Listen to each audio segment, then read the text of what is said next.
Sahabat Gaya, selamat datang lagi ke Gaya Dental Talk. You smile, we smile.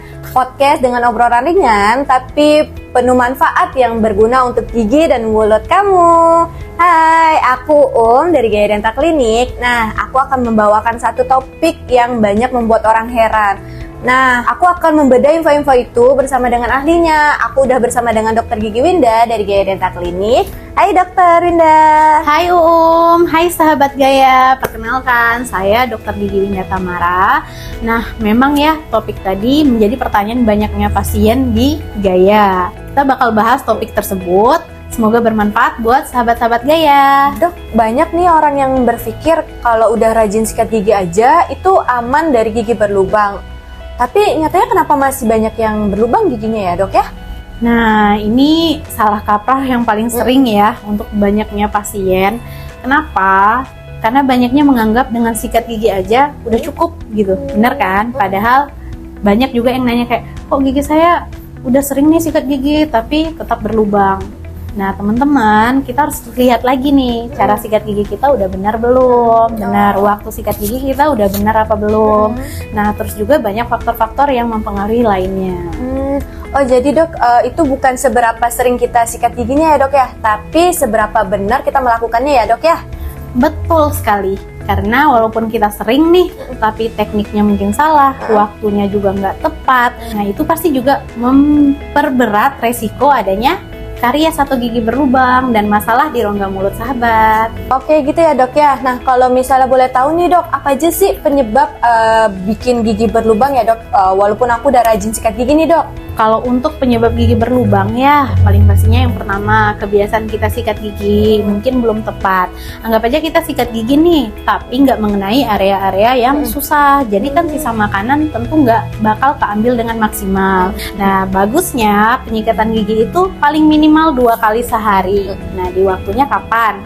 Pagi setelah sarapan dan malam sebelum tidur. Jangan di skip ya malamnya, karena saat malam hari itu mulut kita kan asam nih, benar kan? Pada saat mulut asam, nah sisa-sisa makanan yang gak keambil itu berpotensi menyebabkan karies tadi.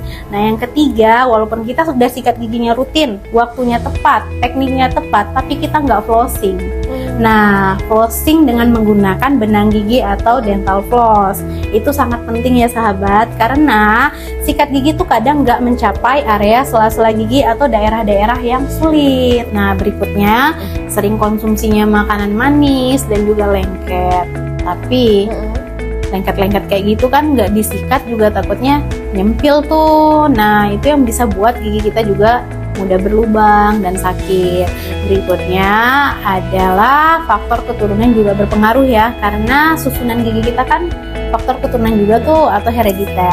Kalau susunan giginya tidak rapi, nah kita juga nggak flossing dengan tepat, itu memudahkan terjadinya gigi berlubang karena pengambilan dari sisa makanan yang susah. Terus mulut yang kering atau kurangnya minum juga berpengaruh ya teman-teman, karena kalau kurang minum, nah air liur kita turun, nah itu menyebabkan mulut asam. Selain karang gigi, juga mudah sariawan nantinya. Wah kompleks juga ya dok ya, emang banyak kali dan nggak hanya untuk sikat gigi aja ya dok ya. Berarti kalau misalnya kayak kita lupa flossing atau ada minum-minuman yang manis kayak teh manis itu bisa menjadi salah satu faktornya ya dok ya? Benar, salah satu faktor pemicunya. Oh gitu. Nanti dok, kalau boleh tahu apa sih tanda-tanda gigi mau berlubang atau gigi bersalah tapi aku belum sakit giginya nih dok? Oke, teman-teman ya yang punya ya mungkin beberapa gejala di sini yang sering pasien keluhkan. Yang pertama, kalau tanda-tanda gigi kita bermasalah ya, satu, kita ngerasa mungkin ngilu. Itu udah paling lumrah yang sering pasien datang ke klinik dengan kondisi giginya ngilu. Lalu yang kedua, sering nyempil nih, kok di area itu aja sering nyempil makanan. Nah harus dicek, takutnya itu ada lubang. Terus ada titik atau garis hitam ya, apalagi di area-area gigi geraham kecil. Nah kan giginya berceruk-ceruk tuh teman-teman, kelihatan kan? Kalau mulai udah kelihatan garis hitam atau titik hitam yang mungkin masih setitik ataupun dia udah mulai ya tebel kelihatannya, itu adalah ciri-ciri gigi yang berlubang walaupun lubangnya belum kebentuk ya. Jadi jangan dikira itu baik-baik aja, karena yang kayak gitu sebenarnya sisa makanan udah mulai masuk tuh ke area celah gigi, bener ya. Nah berikutnya juga tandanya adalah permukaan gigi kita tuh gak halus, tapi nggak kesat lah atau halus, tapi terasanya kasar. Karena kalau terasanya kasar, tandanya ada daerah yang ada karang giginya, oke, atau gigi berlubang. Wah gitu ya dok ya. Berarti kalau misalnya udah mulai ada tanda-tanda titik kecil nih dok ya, walaupun belum sakit, itu emang harus segera dicek ke dokter gigi ya dok ya? Sebaiknya iya ya teman-teman, karena pencegahan dini itu lebih baik. Soalnya gigi itu kan banyak nih ketebalannya, bukan banyak, maaf ya. Ada 3 lapisan lah. Lapisan pertama enamel, kedua dentin, ketiga pulpa atau saraf gigi. Nah biasanya kalau masih titiknya hitam dan belum ada keluhan sama sekali, itu masih di area permukaan, ya masih bisa ditambal langsung.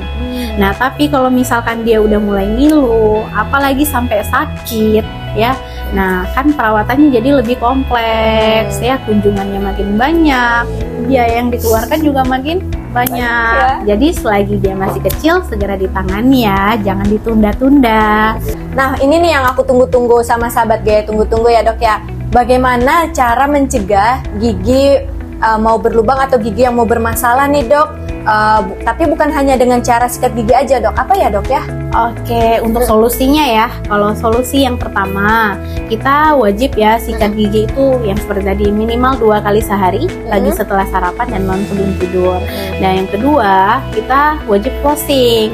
Nah selesai sikat gigi, kita harus flossing untuk membersihkan sela-sela giginya yang nggak kecapai sama si sikat gigi. Terus cara penyikatan giginya juga harus tepat ya, dan waktunya udah tepat tadi ya. Kalau bagusnya sih minimal 2-3 menit untuk penyikatan gigi, dan dicapai semua tuh segala area yang ada di permukaan mulutnya. Tapi nggak boleh keras-keras ya sahabat, karena kalau keras-keras takutnya giginya juga bisa abrasi atau operasi. Nah soalnya banyak pasien yang masalahnya bukan hanya berlubang, tetapi karena penyikatan gigi yang terlalu kencang, bersemangat banget nih, jadinya ngilu juga karena permukaan giginya terkikis. Mungkin teman-teman bisa nanya, bisa searching ya tentang abrasi atau apraksi ya. Nah berikutnya juga banyak minum air putih seperti tadi ya, 2 liter sehari harus lah ya, biar mulutnya nggak kering, karena mulut yang kering beresiko penyebab gigi berlubang dan juga bau mulut ya. Nah yang keempat, harus wajib, ini yang paling penting juga ya, rutin periksakan gigi Anda ke dokter gigi 6 bulan sekali paling minimalnya. Kenapa 6 bulan sekali? Karena kalau titik-titik yang tadi kita bahas, kita harus memantau nih laju perkembangannya. Kadang ada yang baru titik kan masih belum kelihatan nih nyelip sisa makanan, tapi 6 bulan kemudian pada saat kita scaling atau pemeriksaan cara gigi, kelihatan tuh udah mulai nyempil nih sisa makanan, bisa segera ditambah. Nah, jangan lupa juga kurangilah makanan manis dan juga yang lengket-lengket, oke? Kita tahu nih bahwa kalau rajin rutin sikat gigi aja itu belum cukup. Kita tuh harus tahu juga tekniknya yang benar, gitu, kebiasaan bersih-bersih lainnya juga, dan juga rajin kontrol 6 bulan sekali ke dokter gigi. Betul sekali sahabat Gaya, jadi jangan ditunggu sampai giginya sakit dulu ya, baru periksa ke dokter gigi. Upayakan untuk melakukan pencegahan dini sebisa mungkin, daripada nanti kalau udah berkelanjutan sakitnya. Nah, usahakan kebiasaan yang kecil seperti ini menjadi pembangun untuk kebiasaan kita di masa depan yang lebih baik. Wah, makasih banyak ya Dokter Winda. Banyak banget nih info-info yang berguna buat aku dan juga sahabat lainnya untuk gimana kita bisa mencegah gigi kita biar tidak berlubang ya dok ya. Nah, buat sahabat Gaya yang belum pernah periksa gigi atau udah mulai ada tanda-tanda bintik kecil nih, jangan ditunda ya. Yuk konsultasikan aja langsung ke Gaya Dental Clinic. Sampai jumpa lagi di episode yang lainnya. Dan ingat, you smile, we smile. Gaya Dental Clinic, you smile, we smile.